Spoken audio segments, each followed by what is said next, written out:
Hey everyone, so it's time to talk about Yamato. I've done a video about Yamato before, talking about her chances of becoming a Straw Hat, and at that time I was giving out grades to each candidate, and I gave Yamato a B in terms of likelihood to join. But time has gone on, we've had a lot more happen, and the fandom's obsession with Yamato has only gone up. In the recent global popularity poll, Yamato is already the 11th most popular character in the entire series, despite being only around for about half an arc, and honestly, only even being prominent in about a dozen or so chapters. So I'm open to re-evaluation.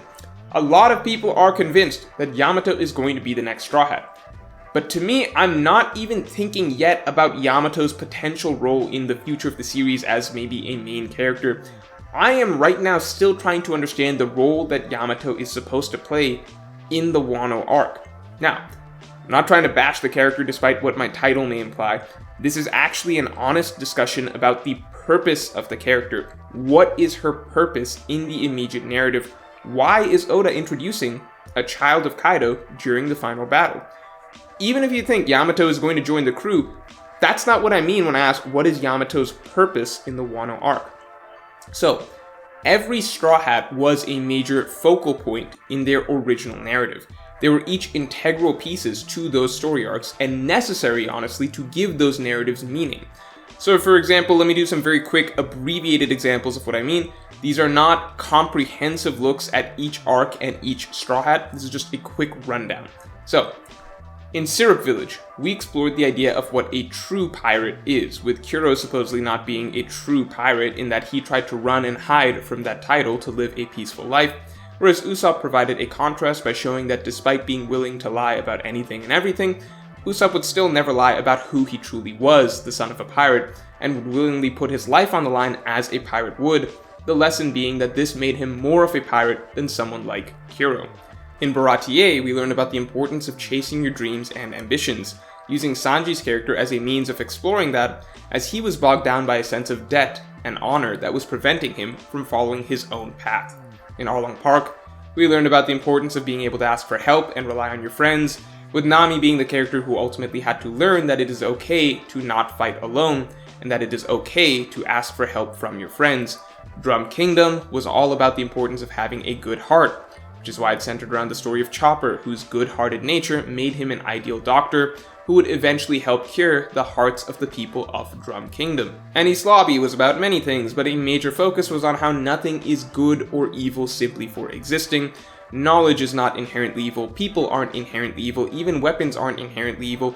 It is all about the free choices that are made, and that was what the stories of Robin and Frankie were all about. Thriller Bark was also about multiple ideas, but a big one was the bonds and promises that go beyond death, the responsibilities one has that go past life and death, and Brook's story provided a contrast to Moria's in demonstrating that idea. And lastly, Fishman Island was largely about overcoming discrimination and prejudice and understanding that surface level differences are simply surface level, which was why Jinbei was so important to that narrative as the one who had learned from Fisher Tiger, Otohime, and even Whitebeard to gain the perspective of how superficial those differences are and what the path to a better world looks like. So notice for all of these Straw Hats that the story of the arc is inherently tied to the story of the character, and what the story of the arc is about is inherently tied to what the story of the character's arc is about. That is what makes for coherent storytelling. That's what Oda is so good at when he incorporates a major character into a story arc. Regardless of even whether or not they're going to become a Straw Hat, the storyline Oda writes for that major character adds to the ideas that the story arc as a whole is about. Because Oda is a great writer, he doesn't just add in characters for the sake of adding in characters. Well, maybe he does for side characters sometimes, but he doesn't add in main characters to story arcs for the sake of adding main characters, and he doesn't just give them random storylines or character arcs for the sake of giving them storylines or character arcs. Each main character's storyline is an extension of what the arc's storyline as a whole is about. So, all of that is to say, I don't know what the Yamato is here for. Yet. I don't know what the he is doing in this arc. Yet. Especially if this is the final battle. Because for one moment, look past the fact that Yamato's a hot girl, imagine she looked like this dude. Imagine this dude showed up partway through the final battle. Out of the blue, this random character shows up and says he's Odin. Declares he's going to join the Straw Hat crew, and all of a sudden, he's fighting the final boss. Never heard of this dude for the entirety of Act 1 and Act 2, and then the final battle starts, and then he's just there. Now, you might be saying, Morge, that's not true. Yamato makes sense being part of the story because Yamato is Kaido's son. Well, no. I've talked about this before on stream, but the relationship that Yamato has with Kaido isn't the weird part to me. That's perfectly fine. It's how late in the game that Yamato is being introduced as Kaido's son. Like, imagine we got to the end of Alabasta, we know all the characters, we've had all the story set up, we're in the middle of the big final battle, the rebels are fighting the royal army, this is what everything has been building to, Straw Hat's lined up against Baroque Works, Vivi's trying to stop Crocodile, Luffy's on his way, and all of a sudden, we find out about Crocodile's nephew. Turns out, Crocodile had a nephew this entire time, and this nephew does not like Crocodile, and instead of Luffy versus Crocodile, it's going to be Luffy and this nephew versus Crocodile, and that's how the arc is going to end. That's essentially what we have with Yamato. Now, Yamato fans, please do not come after me, because despite how all of that sounded, I am not trying to say I don't like Yamato, or that Yamato is a bad character, or even that Yamato won't join the Straw Hat crew. For the record, I like Yamato so far, just on a very superficial level, because we have so far only gotten a very surface level look at this character. What I'm saying is that I want this character to make sense. I'm just being honest here when I'm saying that right now, I'm trying to figure out why the f*** this character is here and what their purpose is going to be, how they're adding to the story of Wano. I'm trying to figure out how Yamato can make sense as a meaningful addition to the Wano arc and potentially even become a member of the Straw Hat crew. So let's see if we can reconcile whatever wacky issues Yamato has going on with what the story of the actual Wano arc is about. So here's what I've got so far. If we look at some of the central themes developing in Wano so far, a lot of it seems to come down to the ideas of what it means to be a king, a conqueror, a leader, as well as ideas like loyalty, trust in one's allies, working together. I talked about a lot of other developing ideas in my Act 2 analysis, but at the moment, these are the ones that seem to be taking center stage in terms of importance. So with that in mind, let's look at what Yamato's story seems to be about so far. Is there a way that her character arc can fit with what the actual arc of Wano is about? Well, she's got a few things going on here. So one, Yamato wants to be free and sail the seas. So that's kind of in line with the problems of isolationism and being cut off from the outside world that have been talked about earlier in Wano. The Scabbards do want to open up the borders, that's one of their primary missions. I personally don't feel so far though that the idea has been stressed or developed enough so far for it to make sense to say that Yamato's entire character arc is about, I don't know, showing the importance of opening borders. Because that's not even really a character arc, that's just something that Yamato wants to do. It's not really something new that's being brought to the story through her.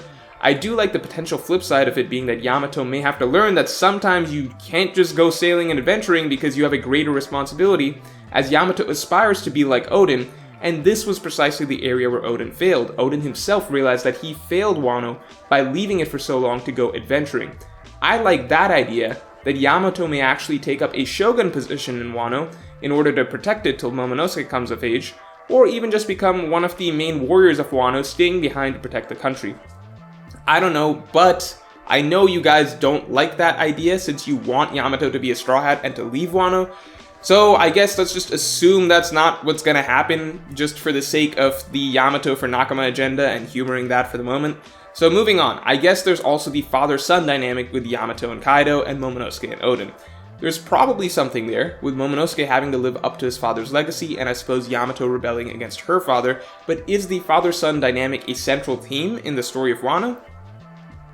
I think that it is a thing a little bit, but that's also not really what the arc is about. Like, Momonosuke is having to learn to live up to his father, but a lot of that is generally just learning to come into his own as a leader for his people, and honestly probably surpassing Odin in that sense, which is more in line with the major themes of Wano, of what it means to be a king, a conqueror, leader, etc. Yes, we also got the brief parallels of Ace and Roger and Yamato and Kaido, but there's just not enough there yet for me to say that Wano is about these ideas, because lots of times Oda has soft minor ideas that play a role in multiple arcs, like how Rebecca suffered for the sins of her grandfather the same way Luffy suffered in Dressrosa because of Garp, or Ace suffered because of Roger in the past. Like, familial dynamics frequently pop up in One Piece, but these are usually more so recurring ideas throughout the series than central themes of a given arc, and that still feels this to be the case in Wano. So, beyond that, we have the fact that Yamato believes she needs to be Odin. which I think is a pretty safe bet to say she will grow out of that mentality by the end of the arc because it is kind of crazy. But I also don't really know how that ties into any of the larger themes of the arc. If I'm speculating, I guess maybe Momonosuke learning he doesn't have to be like his father to be a good shogun for his people. That could go hand in hand with Yamato realizing she doesn't need to literally be Odin just for the sake of being like Odin. So maybe picking up on the ideas of the importance of being yourself, kind of carrying over from the central themes of Whole Cake Island, the previous arc. It's just that whatever Yamato's character arc is, it feels really weird to me that she is being shoehorned in so late in the game. I mean, she is already fighting Keigo, and she hasn't had that much screen time before this. I have a difficult time imagining how she can, first of all, have a meaningful character arc if basically we are meeting her during the climax and having her have that complete and fulfilling character arc during the climax. And second, I'm not yet sure of how she works in the context of what the actual broader story of Wano is about.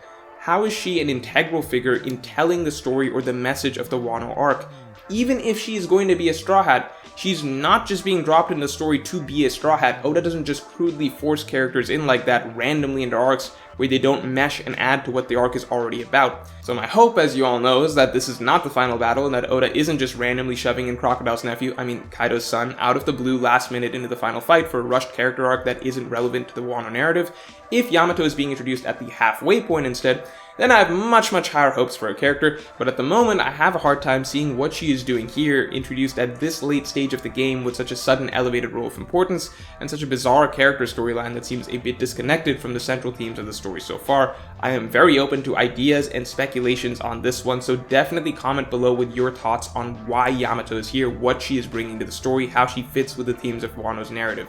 And if you enjoyed this video, then definitely like, comment, and subscribe, and you can support me on Patreon for my extended thoughts on this and all future topics. Talk to y'all later.